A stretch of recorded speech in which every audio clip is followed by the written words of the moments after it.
previous session, we covered the interaction between 2 point charges, which is given by the Coulomb's law.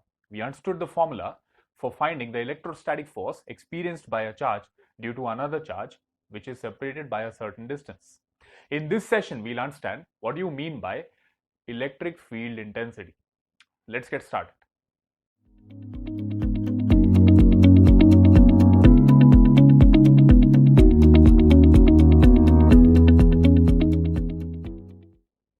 The electric field intensity due to a charge at a point is equal to the electrostatic force experienced by unit positive charge kept at that point. Let us understand this by taking a charge of magnitude QA which is placed here.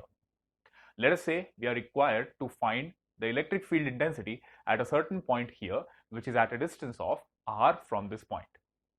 To find the electrostatic field intensity at this point, we'll need to first keep a unit positive charge at this point, that is a test charge of positive 1 coulombs at this point.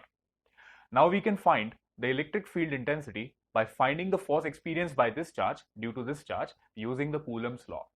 We know that Coulomb's law states that force between two charges is equal to 1 upon 4 pi epsilon naught Q1 Q2 upon r square, where Q1 and Q2 are the magnitudes of the two charges and r is the distance between the two charges.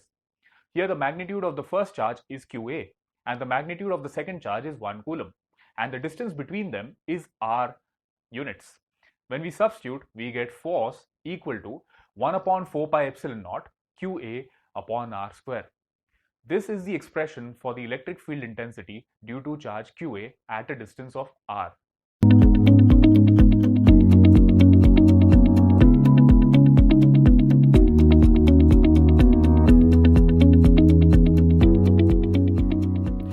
We saw in the previous section that electric field intensity at a point is equal to the electrostatic force experienced by unit positive charge both in magnitude and in direction. The formula to find electric field intensity at a point due to a charge is electric field intensity, which is denoted as E, BA equals 1 by 4 pi epsilon naught QA upon r square r cap. Here E BA with subscript BA is the electric field at the point B due to the charge QA which is kept at point A. R is the distance between the points A and B. R cap is a unit vector from point A to point B, that is from charge QA to charge QB. Let us understand some properties of electric field intensity. Electric field intensity is a vector quantity. Its direction is the same as the direction of force experienced by a positive charge. The electric field due to a positive charge is always away from it, while the electric field due to a negative charge is always towards it. The electric force on a charge Q placed in a region of electric field at a point where the electric field intensity is E is given by F is equal to QE. Electric field intensity obeys the superposition principle, that is, the electric field intensity at a point due to a point charge distribution is the vector sum of the electric field intensities due to individual point charges.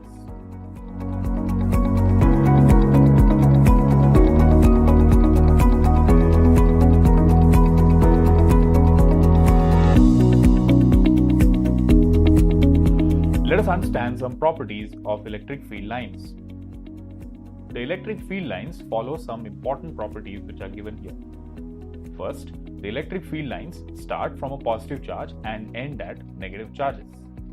In a charge-free region, electric field lines can be taken to be continuous curves without any breaks. Two field lines can never cross each other because if they did, the field at that point of intersection will not have a unique direction, which is not possible. Electric field lines do not form any closed loops. This follows from the conservative nature of electric field. Let us solve a question based on electric field intensity from the lecture notes.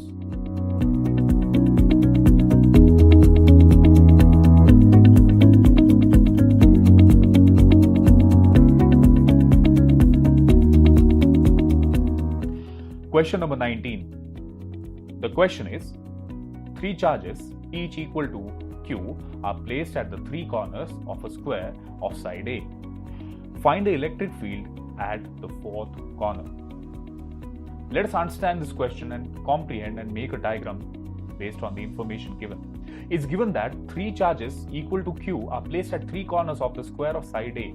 So we can make a square ABCD and keep 3 point charges at vertices A, B and C as shown here.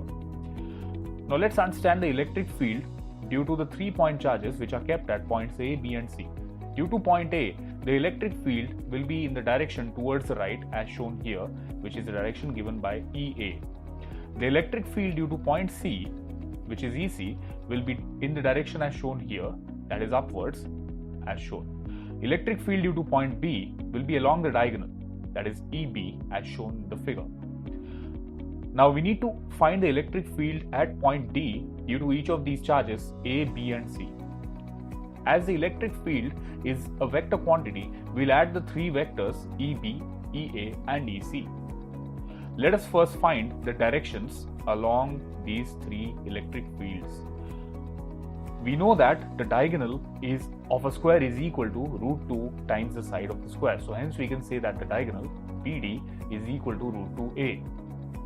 The direction of the unit vector along AD is I cap as it is horizontal. Similarly, the unit vector along the direction CD is j cap as again it is vertical.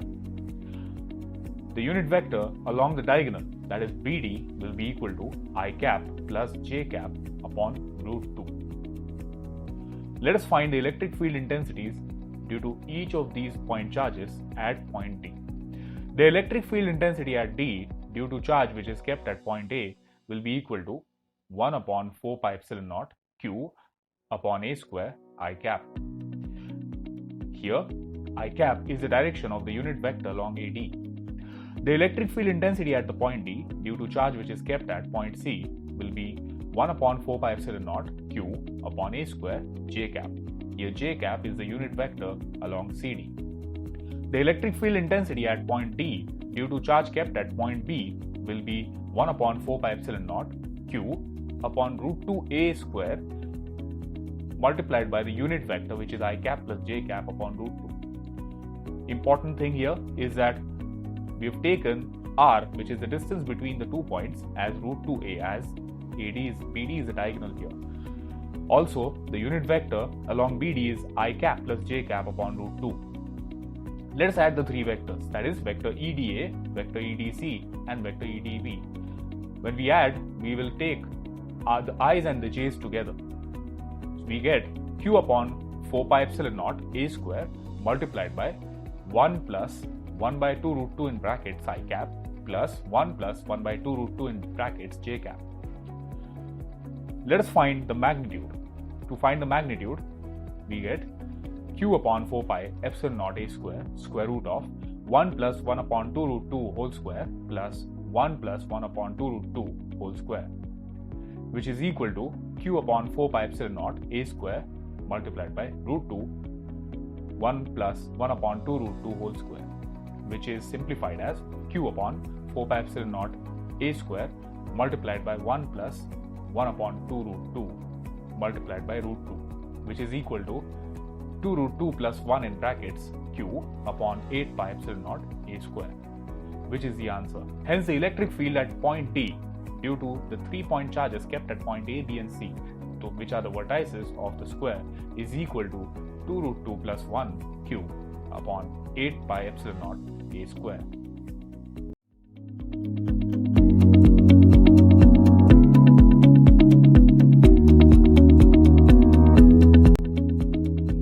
Your assignment for today's session is given below. Do ensure you complete your assignment before we start with our next session.